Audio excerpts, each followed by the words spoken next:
केशा Bansal and welcome back to my channel buzzing spot. तो आज की वीडियो में हम घूमने वाले हैं चंडीगढ़ और ये हमारा 1 डे का ट्रिप होगा और इस वक्त सुबह के 5 बजे हैं। तो हम अर्ली मॉर्निंग चंडीगढ़ के लिए अपने घर से निकल रहे हैं। तो चलिए शुरू करते हैं।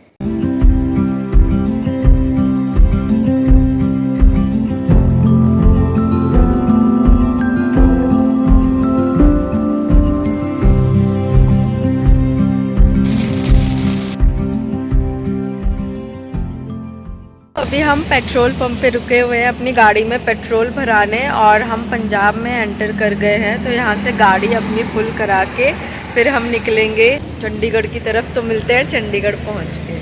तो 4 आवर्स ट्रैवल करके हम पहुँच गए हैं हमारे डेस्टिनेशन चंडीगढ़ सिटी। तो इस सिटी की सबसे अच्छी चीज़ जो मुझे लगी वो है यहाँ की क्लीनलीनेस और इसके अलावा यहाँ पे खूब हरियाली देखने को मिलती है।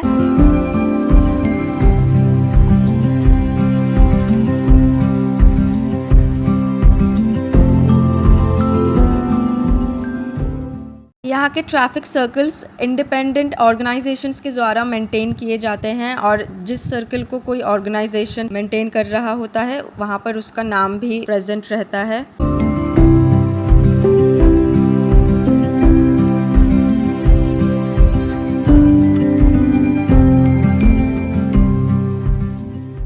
सबसे पहले हम आए हैं सुखना लेक और इसकी हम मेन एंट्री पे खड़े हैं। तो अभी यहाँ से अंदर जाएंगे।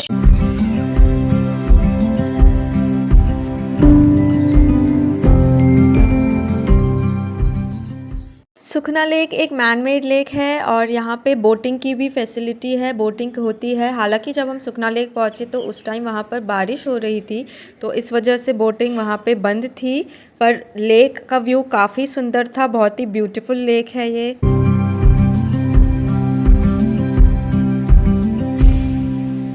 यहाँ पे आप लेक के साथ साथ वॉक करते हैं। इसके अलावा हमें ब्यूटीफुल गार्डन्स का व्यू देखने को मिलता है।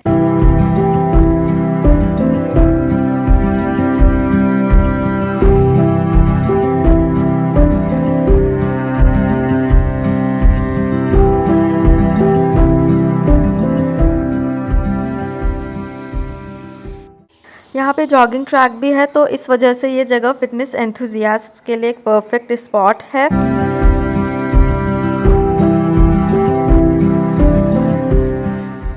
और अब हम आ गए हैं सुखना लेक के फूड कोर्ट में। तो आप सुखना लेक घूमते घूमते थक जाएं या फिर आपको भूख लगने लगे तो आप आराम से यहाँ पर आकर किसी भी रेस्टोरेंट में किसी भी ईटरी में बैठ के खाना खा सकते हैं।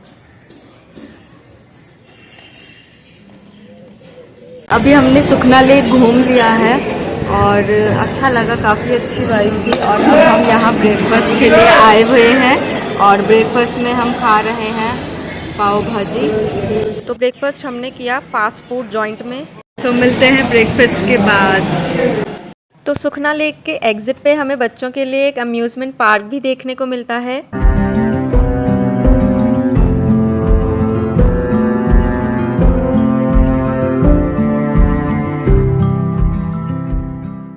सुखना लेक हमने घूम लिया है और अब सुखना लेक देखने के बाद हम आए हैं रॉक गार्डन में। तो ये है यहाँ की पार्किंग और रॉक गार्डन देखने के लिए हमें टिकट लेना होता है और ये कुछ पर्टिकुलर आवर्स के लिए खुलता है। तो इसकी डिटेल्स यहाँ पर पूरी दी हुई हैं। इसके अलावा रॉक गार्डन के बाहर हमें स्टॉल्स भी देखने को मिलती हैं जहाँ पे हम जूस वगैरह ले सकते हैं। और ये हम टिकट काउंटर पे हैं, टिकट हमने ले लिया है।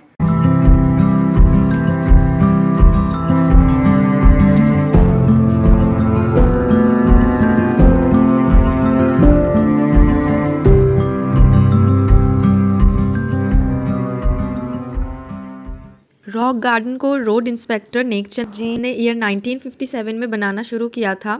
तो अपने काम से जब भी उन्हें समय मिलता था तो वो इसको बनाने में देते थे उस समय को। और इसके अलावा ये रॉक गार्डन पूरा बनने में 18 साल लगे। ये उनका एक सीक्रेट प्रोजेक्ट था और ये सारा रॉक गार्डन जो है वेस्ट मटेरियल से बनाया गया है, चाहे वो इंडस्ट्रियल वेस्ट मटेरियल हो, होम वेस्ट मटेरियल हो। इसके अलावा यहाँ पे हमें सकरे पाथवेज देखने को मिलते हैं।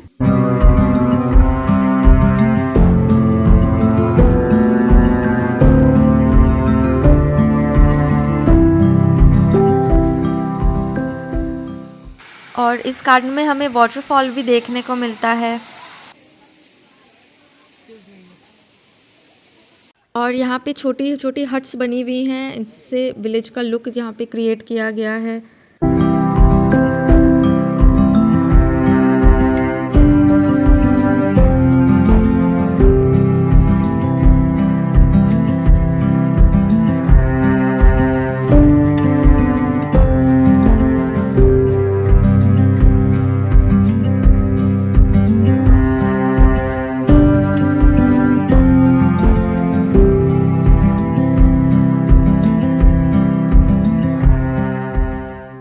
दोस्तों, इस रॉक गार्डन की मोस्ट अट्रैक्टिव चीज़ ये स्कल्पचर्स हैं, जो कि एग्जाम्पल हैं बेस्ट आउट ऑफ वेस्ट का।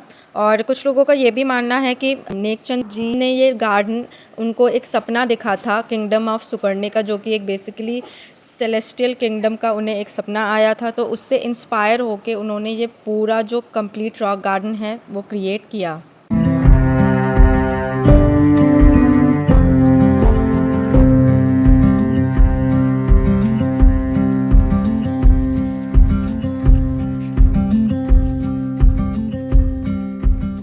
इस गार्डन में हमें ह्यूमंस के साथ साथ एनिमल्स एंड बर्ड्स के भी ब्यूटीफुल स्टैच्यूज़ देखने को मिलते हैं।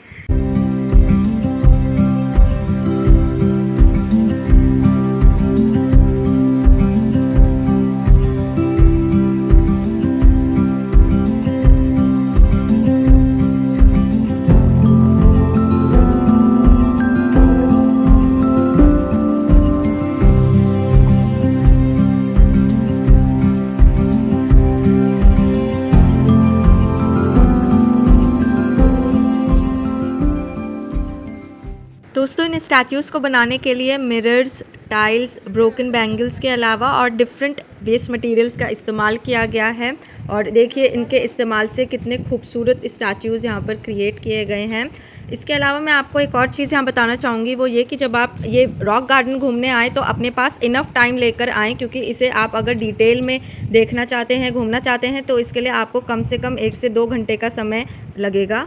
दोस्तों, रॉक गार्डन में इन स्कल्पचर्स के अलावा हमें डॉल म्यूज़ियम भी देखने को मिलता है, तो आप वो भी विज़िट ज़रूर करें। वो भी एक अपने आप में बहुत ही अट्रैक्टिव और इंटरेस्टिंग जगह है।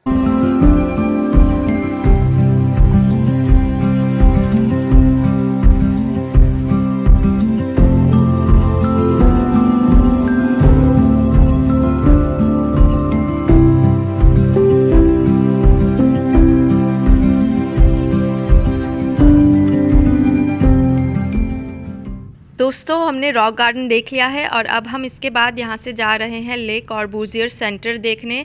और ये जो आप इस वक्त देख रहे हैं यहाँ का लोकल मार्केट है, तो आप जब यहाँ पे आएँ तो ये लोकल मार्केट भी विज़िट कर सकते हैं।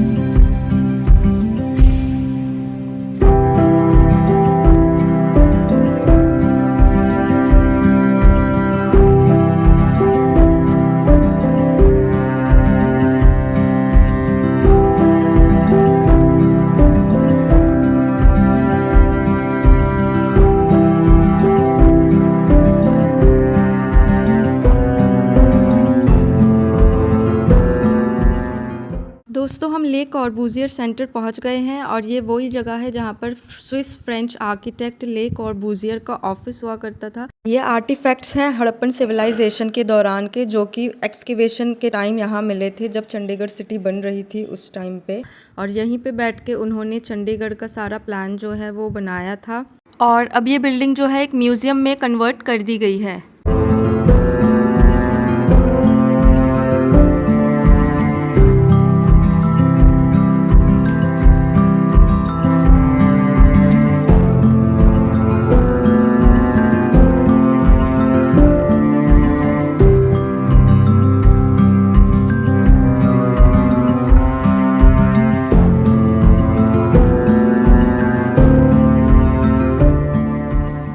और दोस्तों, ये जो आप स्केच देख रहे हैं ये चंडीगढ़ की असेंबली बिल्डिंग का इनिशियल स्केच है, जिसे ले कॉर्बूजियर ने डिज़ाइन किया था। और ये स्केच है चंडीगढ़ में लोकेटेड ओपन हैंड मॉन्यूमेंट का।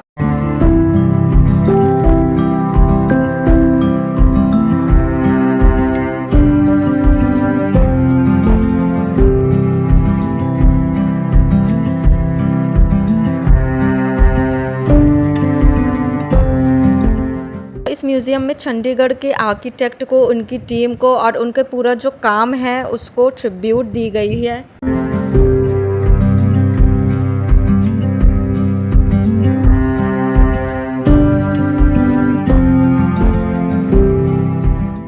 ये मॉडल है चंडीगढ़ के गवर्नर पैलेस का और ये आप देख रहे हैं चंडीगढ़ सिटी के अलग अलग maps.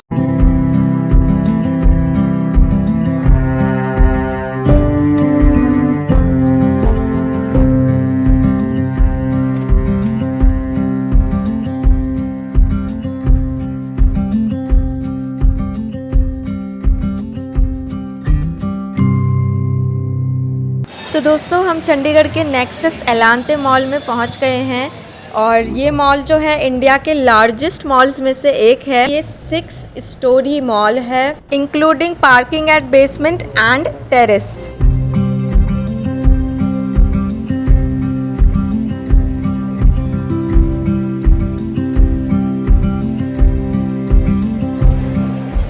This mall is one of the happening places of Chandigarh. तो जब आप चंडीगढ़ आएँ तो यहाँ पे भी कुछ अपना टाइम स्पेंड कर सकते हैं। इस मॉल में 300 रिटेल स्टोर्स हैं और इसके अलावा हमें काफ़ी सारी ब्रांड्स देखने को यहाँ पे मिलती हैं।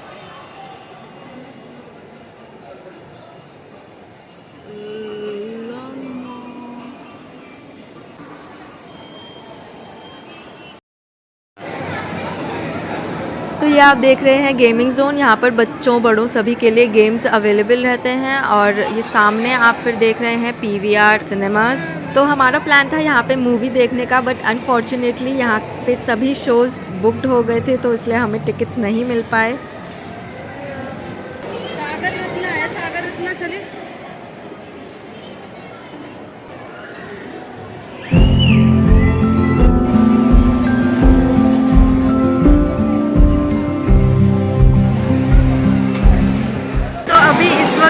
एलांटे मॉल के फूड कोर्ट में हूँ और मैं अभी आई हुई हूँ कॉल छोटू पे और ये मैंने ऑर्डर कर दिया है लंच, जिसमें मैंने मंगाई है दाबेली।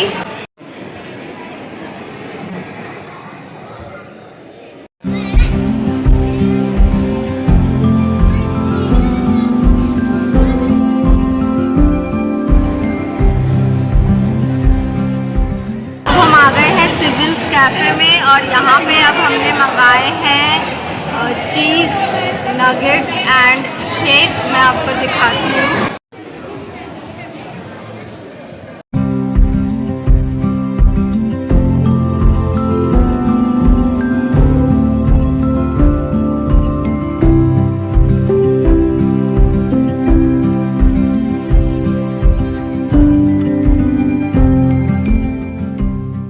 तो अब हम आ गए हैं चंडीगढ़ के जापानीज़ गार्डन में और ये गार्डन जो है पूरा जापानीज़ स्टाइल में बना हुआ है। आप जो इसकी रूफ देख रहे हैं पूरी ट्रेडिशनल जापानीज़ स्टाइल में बनी हुई है।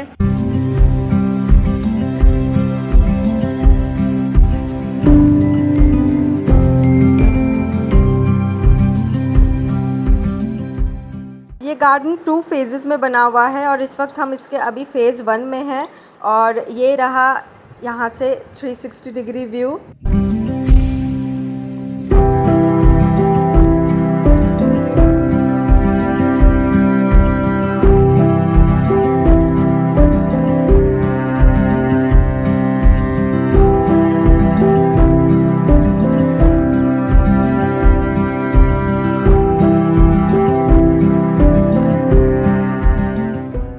इस गार्डन में हमें ओपन जिम भी देखने को मिलता है और ये रहा गज़ेबो, जहाँ पर आप आराम से बैठकर इस पार्क के सुंदर सुंदर नज़ारे देख सकते हैं।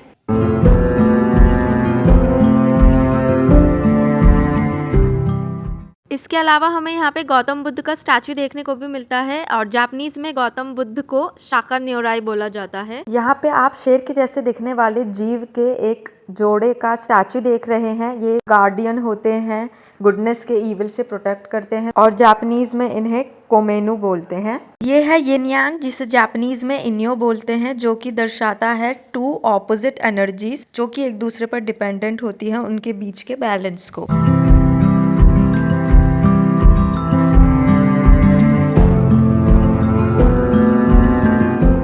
और और ये सामने जो आप स्ट्रक्चर देख रहे हैं ये जापानीज पैगोडा है, तो चलिए जल्दी से इसके पास पहुंचते हैं। जापानीज कल्चर में पैगोडा स्पिरिचुअलिटी से रिलेटेड होता है और ये जो आप 5 स्टोरी पैगोडा देख रहे हैं ये 5 elements earth, water, fire, air और यूनिवर्स को रिप्रेजेंट करते हैं और ये सिंबल माना जाता है अर्थ और हेवन के बीच के कनेक्शन का। तो ये थी मेरी आज की वीडियो। आई होप आपको अच्छी लगी होगी। अच्छी लगी हो तो लाइक कीजिएगा और आप मुझे कमेंट्स में भी बता सकते हैं कि आपको मेरी वीडियो कैसी लगी। फिर मिलूंगी एक और नई वीडियो के साथ, तब तक के लिए bye bye and take care and don't forget to subscribe my channel.